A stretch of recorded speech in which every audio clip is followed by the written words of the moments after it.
Hey guys, it's been a year since the last in-depth story analysis, so I guess it's time for part two. We're going to look at the King of Castle Grayskull today on Weird Fantastic Toy Adventures.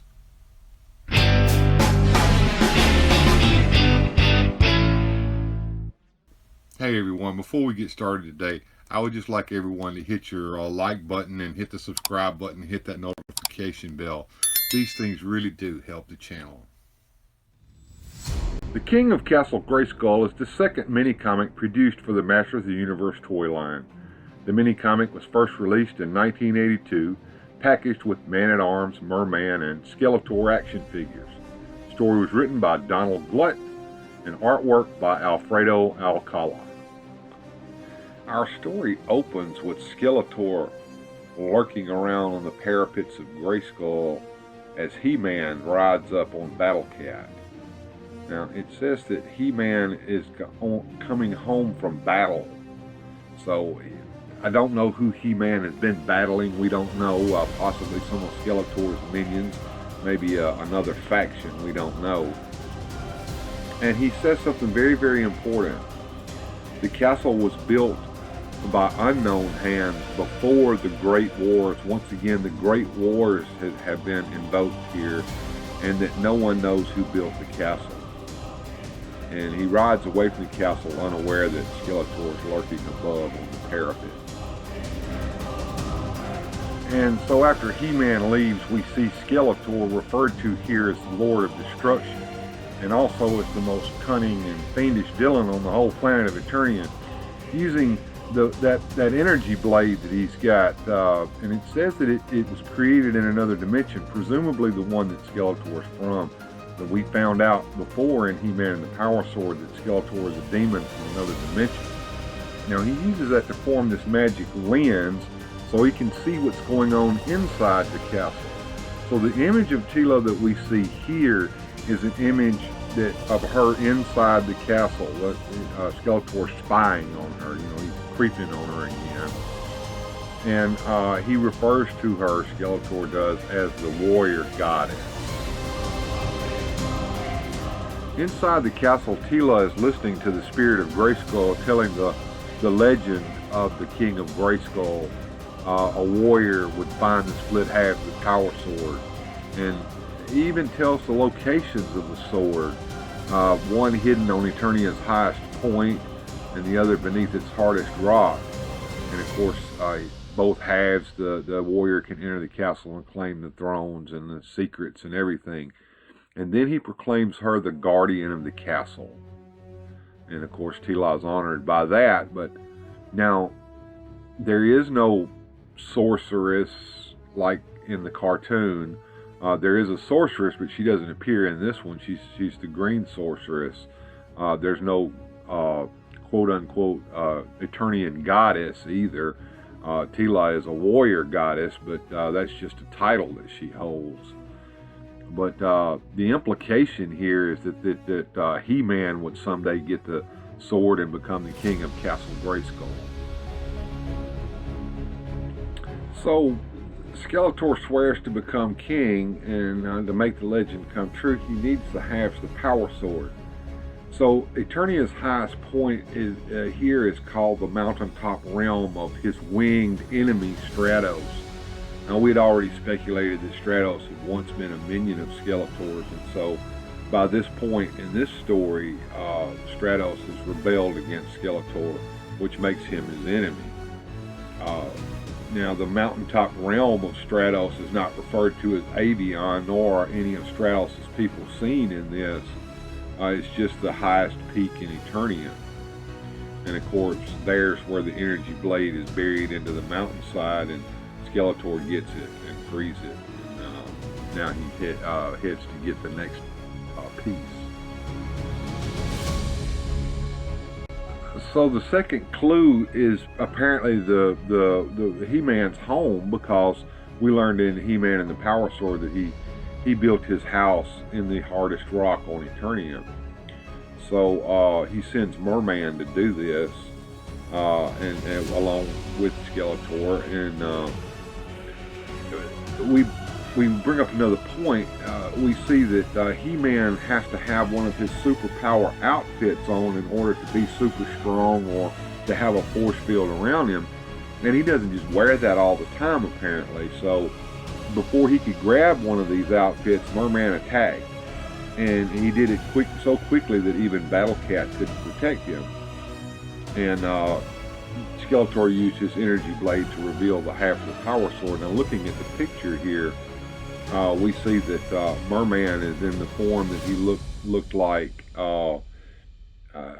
originally in the pre-production artwork, with the dingle dangles on his belt and the in his yellow boots and yellow gloves, and he even has the blue highlight down the middle of his power sword, and he's this bluish color, which reminds us of the Power Lords figures. And we can see in the background there what looks like He-Man's roughly built house and Battle Cat trying to protect his master.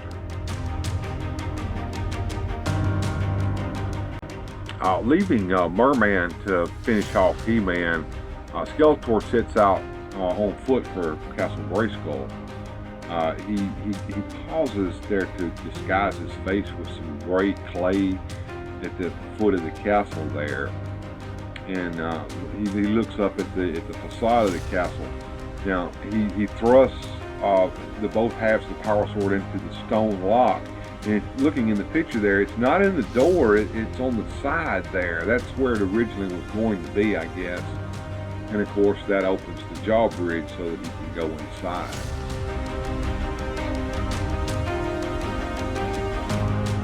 So here we have probably, in my opinion, one of the downfalls of the story.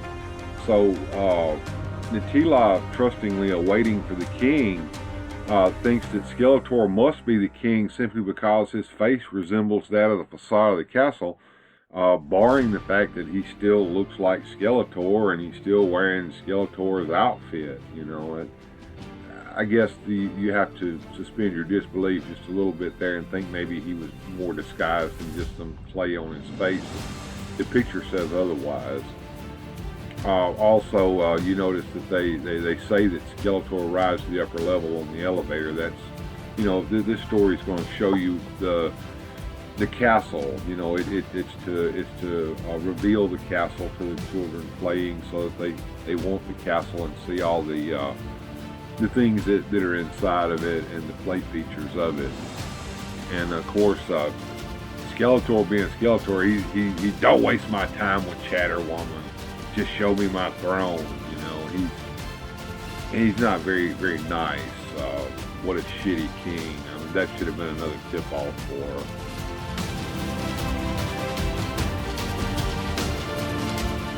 And here we go, going straight to the throne room there. Skeletor seats himself on the throne. Of course, the throne moves. Skeletor knew what's going to happen there, so he moves it around and traps Tila with the trapdoor. You know, and basically this is once again to show the features of Castle Grayskull to the children so that they'll want to buy the toy. So once he gets Tila down the trapdoor, he wipes the clay off his face, and you know, it basically what you see is what you get. You know, Tila falling through the trapdoor and him sitting on the throne. Now the throne design and the room design there, as you can see, are from the original designs and not what was actually released with the castle.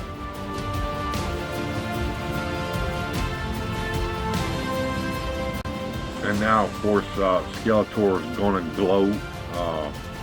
He looks around and sees the wonders of the modern civilization that built this castle. That's kind of weird because the outside looks primitive and the inside is both primitive, but it has things like that computer console that you can see behind Skeletor there beside the throne. Of course, you know, he taunts the castle, these things are mine, and that he'll be the king, and Eternia and everything will belong to him, all the other worlds as well, and he's the king now because, you know, he's got the sword and then he's got control of the castle.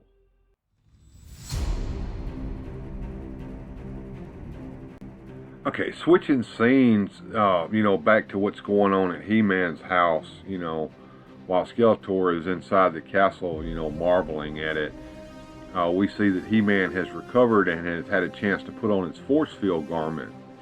So, Merman's blasts aren't affecting him. And here comes Battle Cat, and that kind of turns the tide of the battle. So, Merman is defeated, and He-Man is ready to get on to saving the castle.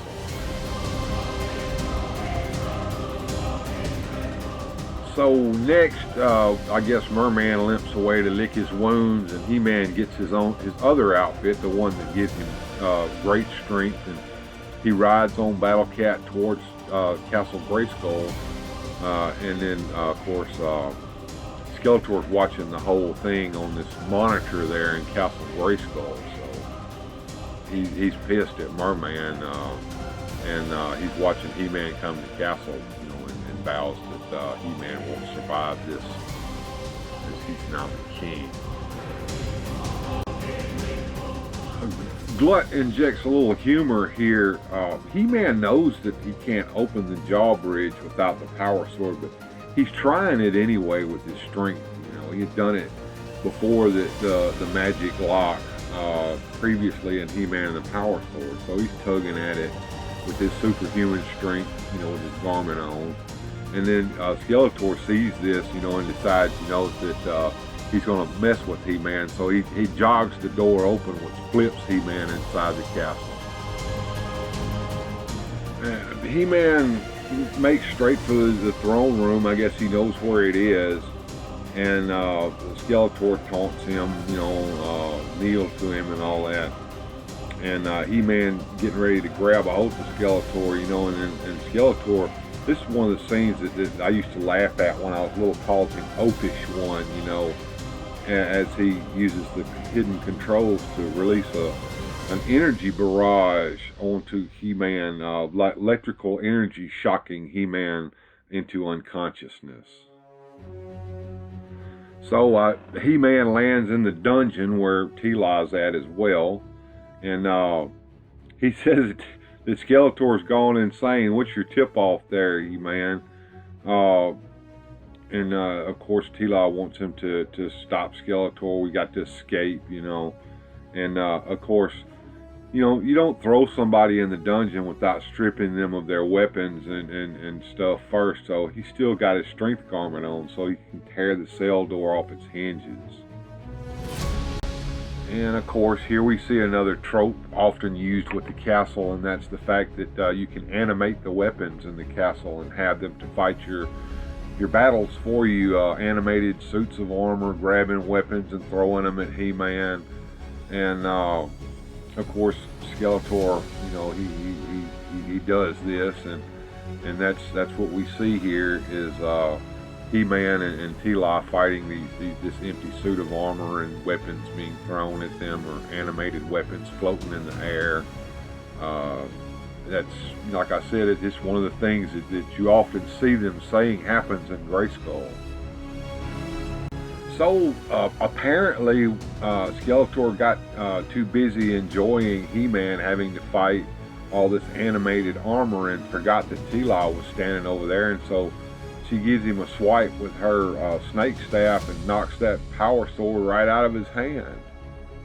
So I guess you don't get distracted, when you got two enemies there in the same room with you. So with Skeletor unarmed, he's no longer controlling everything in there, so it just falls to the floor. So he runs outside, and what we see here looks like the backside of the helmet on the facade of Grayskull, and He-Man running out onto the parapet there, and you can see the original design for the ladder that was going to be included in Grayskull. They redesigned that ladder to be more practical later, but Skeletor runs up this ladder, I guess, to escape going up to the roof of the castle. So Skeletor gets up to the roof and grabs the castle's laser cannon and starts firing at He-Man. Now, luckily for He-Man and T-Law, he's a shitty shot.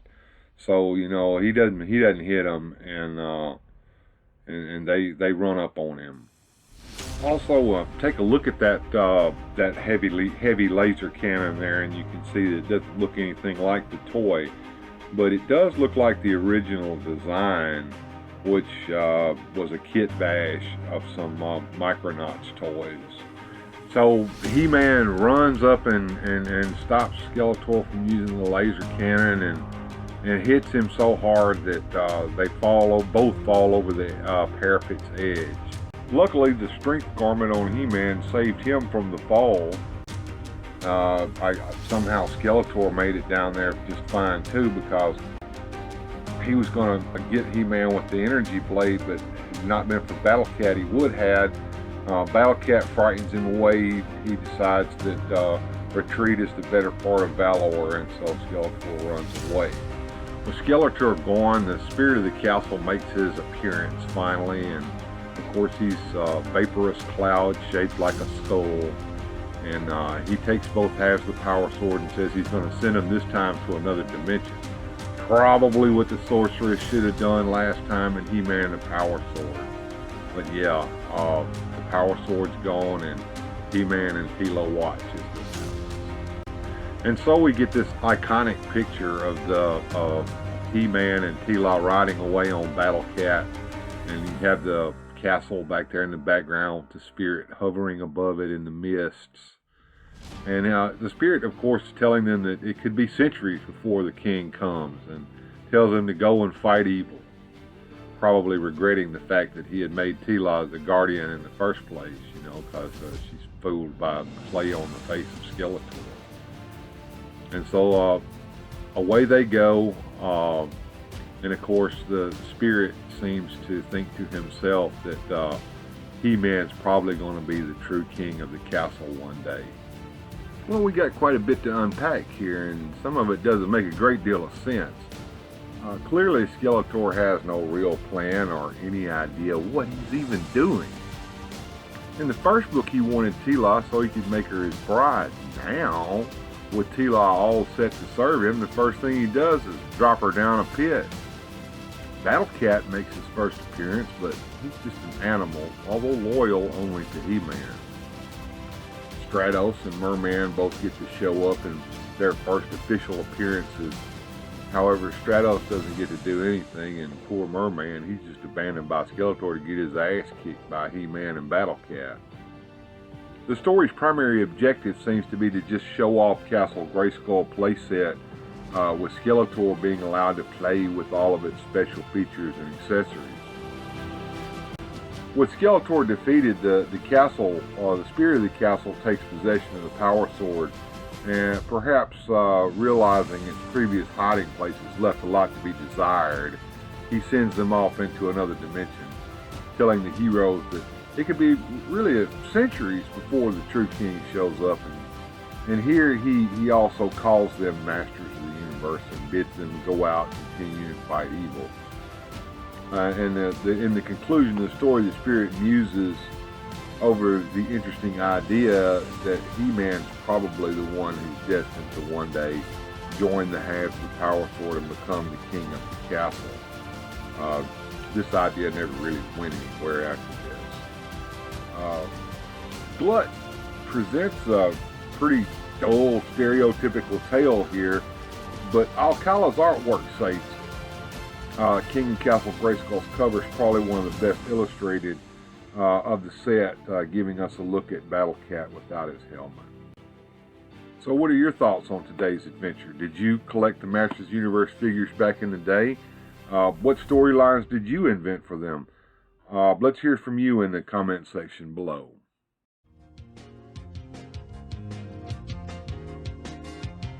Special thanks to the channel supporters.